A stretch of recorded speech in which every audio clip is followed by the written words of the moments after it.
She thought they were finally safe. The war had ended. The ridge was home again. But when silence falls too suddenly, it often means a storm is coming. Claire stands at the edge of peace, but deep down, she knows something's wrong. And once again, the Highlands whisper warnings of blood, secrets, and choices that will break even the strongest hearts. The season opens with a quiet morning at Fraser's Ridge. Birds chirp. The wind moves softly through the trees. Claire walks through the garden, her hands brushing against the herbs. The scars of the war are still fresh in her mind, but the land looks peaceful. Jamie watches her from the porch, his eyes filled with love, but also with a worry he hides too well. Jamie tries to focus on the work at the ridge, hunting, repairing the barn, helping neighbors, but his heart is heavy. He's received a letter. One he hasn't shown Claire yet. It speaks of rising tensions, of another possible rebellion. People are talking in the town. Words like loyalist and traitor are being whispered again. Jamie knows what that means. The calm is only temporary. Meanwhile, Claire tries to focus on healing. She opens her small clinic, treating sick children and injured farmers. But even in their smiles, she sees fear. Supplies are harder to find. Prices are going up. And a woman from the village tells her something strange. There's been movement in the woods. Armed men, faces hidden, passing through. They don't speak, but they watch. One evening, a lone rider arrives. He's tired, his clothes torn, and his face pale. He asks for Jamie by name. Claire brings him water and bandages his wounds. When Jamie comes in, the rider stands and pulls something from his coat, a broken badge. "They're coming," he says. Not like before. This time, they mean to burn it all. At the same time, far away in the future, Brianna and Roger settle into their new life. Their children laugh in the yard, and Roger works at a university again. But Brianna can't stop thinking about the past. At night, she dreams of her mother, of the ridge, of fire. Then one day, a letter appears. It wasn't sent through normal mail. It's old, worn, and in Claire's handwriting. It says, "They need you. Something's wrong. Come back if you can." Back at the ridge, Jamie tells Claire about the letter he received weeks ago. It came from Lord John Grey. He warned Jamie of dangerous men rising again, planning to punish anyone tied to the revolution, even those who simply stood by. Jamie didn't want to believe it. But now, with the rider's message, he knows it's true. The war never really ended.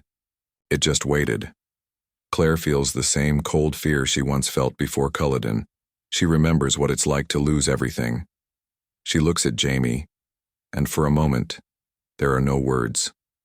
Just the sound of the wind through the trees, and the distant cry of a hawk flying above, like a warning from the sky itself. Jamie takes her hand and whispers, "No matter what comes, we face it together." But even he doesn't know what's coming next, because in the distance, smoke is already rising. Over the trees and the Highlands, so beautiful, so proud, are about to bleed again. Trouble doesn't always come with fire. Sometimes it walks through the door dressed like an old friend. Lord John Grey returns to Fraser's Ridge. He arrives with grace and a kind smile, but behind his eyes is a shadow Claire hasn't seen before. Jamie welcomes him warmly, but something between them feels off. There's a silence after each word, a space filled with things unsaid. Lord John isn't just visiting, he's hiding something. At dinner, the mood is tight.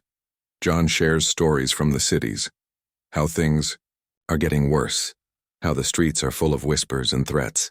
He tells Claire that loyalists are being hunted in secret. Even those who remained neutral aren't safe anymore. Then softly he says, "There's a name on a list, Jamie's." Claire freezes. Jamie doesn't speak. And John lowers his eyes, almost as if he regrets coming. The next day, young Ian arrives from the woods, tired and pale. He's been away longer than expected.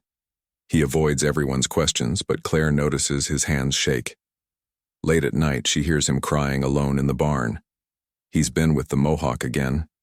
He saw something that reminded him of Emily. A child. One who looked like him. But when he tried to speak with Emily, she turned away. The wound inside Ian grows deeper, and guilt wraps around him like chains. Meanwhile, Alan Christie's shadow still looms.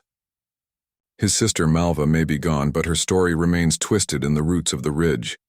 People still whisper about her child, her lies, and her death. Claire finds a set of letters hidden in the clinic. Letters Malva wrote before she died. They speak of fear, of someone watching her, someone she believed would silence her. Claire shows the letters to Jamie. His face darkens. He knows what this means. Malva's death may not be what it seemed, and the truth could destroy more than one life. In the forest, Jamie and Ian discover tracks, fresh ones. A hunting party, too close to the ridge. But the tracks belong to men from both sides, loyalists and rebels. Someone's gathering them together. And Jamie fears they might be using Fraser's ridge as a hiding place, or worse, a target. Tensions rise inside the home too. Lord John finally admits he's not alone. He brought someone with him, a boy, William, Jamie's son. He's grown into a man now, strong and proud. But when William sees Claire, the air changes. He knows who she is, and he's angry. Angry at the secrets, the silence, the years lost. He questions Jamie in front of everyone. Why didn't you fight for me? The question stings like a blade. Claire tries to comfort Jamie later, but he turns away. What was I supposed to do? He whispers. Say I was his father and paint a target on his back? Claire touches his face, but she knows. Some wounds go deeper than war. They are the ones love can't always heal. Just when things feel like they can't get worse, a local farmer is found dead near the ridge. His throat cut and a symbol burned into his chest. It's a mark from the war, an old one used by a group known for punishing traitors. Jamie recognizes it immediately. They're back, and they've brought vengeance with them. Claire holds the broken badge from the rider who came days ago. She runs her fingers over the cracked metal, thinking, "This place isn't just home anymore," she says to herself. It's a battlefield again. Outside, thunder rolls in the sky, and the ridge seems to hold its breath. Everything they've built is cracking. Old pain, old enemies, and old choices are all rising, and the hardest part, the people they love most may be the ones who fall first. Rain falls hard on Fraser's ridge, but it's not just the weather breaking. Inside the house, so many truths hang in the air that no one dares speak first. The family is gathered, but no one feels together. Jamie stands by the window, watching the storm, while Claire reads Malva's last letter again, over and over. Every word sounds like a warning. Outside, the trees shake, but inside, the walls of their hearts are shaking. Even more, Jamie has made a decision. He's going to ride out and speak with those leading the new uprising. He believes he can calm them, find a middle ground. But Claire doesn't agree. She begs him not to go, not to risk himself again. "This isn't your war," she says, tears building. Jamie only answers with a heavy look. "If I stay quiet, it becomes one." The storm between them finally breaks. Claire says she's tired of losing him to causes, to battles, to guilt that doesn't belong to him anymore. Jamie says he's tired of pretending he can live a quiet life while everything burns around him. The argument isn't loud. It's quiet, cold, and full of years of pain. It ends with silence. Jamie leaves before dawn. In the future, Brianna stares at her mother's letter again. Roger tries to calm her, but she's already made up her mind. "We need to go back," she says. Roger hesitates. "We've built a life here. Our children are safe." But she answers with a single word. They're not. They begin planning. Finding the stones, checking the dates, preparing the children. It's not just a choice anymore, it's a calling. Roger finds an old note from Reverend Wakefield, something he never noticed before. It speaks of a fracture in time, something unstable, something dangerous. Still, they agree to take the risk, because family doesn't leave each other behind. Back in the past, Ian returns to the ridge with blood on his hands. He ran into one of the masked rebels in the woods. They fought. Ian survived. The man wore the same symbol burned into the farmer's chest. Ian reveals a shocking truth. The rebels are being helped by someone in the ridge, someone close. A traitor lives among them. That night, Claire finds herself alone in her clinic when someone knocks. Hard. It's a stranger, soaked in rain, with a wound on his side. He collapses. Claire pulls him inside and works quickly, but as she removes his coat, she finds something terrifying. The same symbol carved into his belt. She freezes. Then he opens his eyes. "You're the one they warned me about," he says weakly. "The Witch of the Ridge." Claire doesn't flinch. "I'm a healer," she answers. But her heart is racing. The man passes out. Claire binds the wound, locks the door and sends word to Ian. But she knows this isn't just an accident. They're watching, they're close, and they're testing her. The next day, Jamie returns, bruised and quiet. He met the leaders. It didn't go well. They don't want peace. They want revenge. They want to erase anyone who stood on the wrong side of history, even if that side was forced. And now they've given Jamie an ultimatum. Leave the ridge, or watch it fall. Claire and Jamie sit together that night, no longer fighting, just holding hands in silence. The storm outside fades, but the one inside them still lingers. They know they'll have to make a choice soon. And this time, no one will leave untouched. Because when love stands in the path of war, it's not always war that breaks it. The ridge wakes to ash. One of the barns is gone, burned to the ground before sunrise. The flames are out now, but the smoke still rises, thick and choking. Claire stands in the rubble, her hands trembling, a burnt piece of cloth in her grip. It belonged to Marsali's child. Luckily, the family escaped. But it was close. Too close. Jamie gathers the settlers, his voice steady but eyes filled with fury. "This was a warning," he says. "The next will be war." People begin to pack, whispers of leaving spreading like a second fire. Some blame Jamie, others just want to survive. But a few, just a few, stand with him. They know what it means to protect family, no matter the cost. Claire tries to stay strong, but something inside her begins to crack. She sees Malva in her dreams, hears her voice, feels her hand on the letters. She wakes in a cold sweat and tells Jamie she's still not at peace, and neither are we.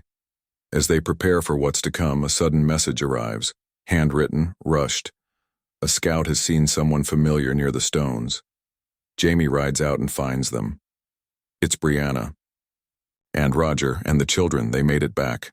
The reunion is fierce, filled with tears and laughter and disbelief. Claire holds her daughter so tight it hurts. Jamie kneels in front of the children and simply whispers, "Welcome home." But joy doesn't last long.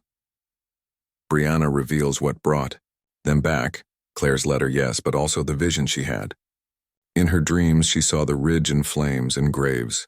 Too many graves. One had Jamie's name. Jamie brushes it off, but Claire doesn't. The fear returns. She knows the past isn't fixed. It shifts, changes, pulls people under without warning. The fact that Brianna saw it means it could still happen. Days later, they find another body near the creek. It's one of the traitors, but he's not alone. He's holding a journal. Inside are notes, names, dates, plans for the attack, and a list of people to kill. Jamie's name is circled. Claire's name is underlined. William's name is there, too. Someone is feeding them information. Someone they trust. William, once angry and distant, steps forward. He tells Jamie he's staying. "You're my father," he says plainly. "Whether I like it or not, this fight is mine too." Jamie nods, proud but pained, because love, real love, always comes with a price. Then, tragedy. Fergus is caught in an ambush. He survives, but he's badly hurt. Claire works on him for hours, hands covered in blood. She doesn't cry. She just keeps going. Because if she stops, she'll fall apart. When the sun rises, Fergus is stable. But something in Claire changes. She sits beside Jamie and tells him she's done running. If we die here, we die together. But I'm not leaving, not again. Jamie looks at her, eyes wet.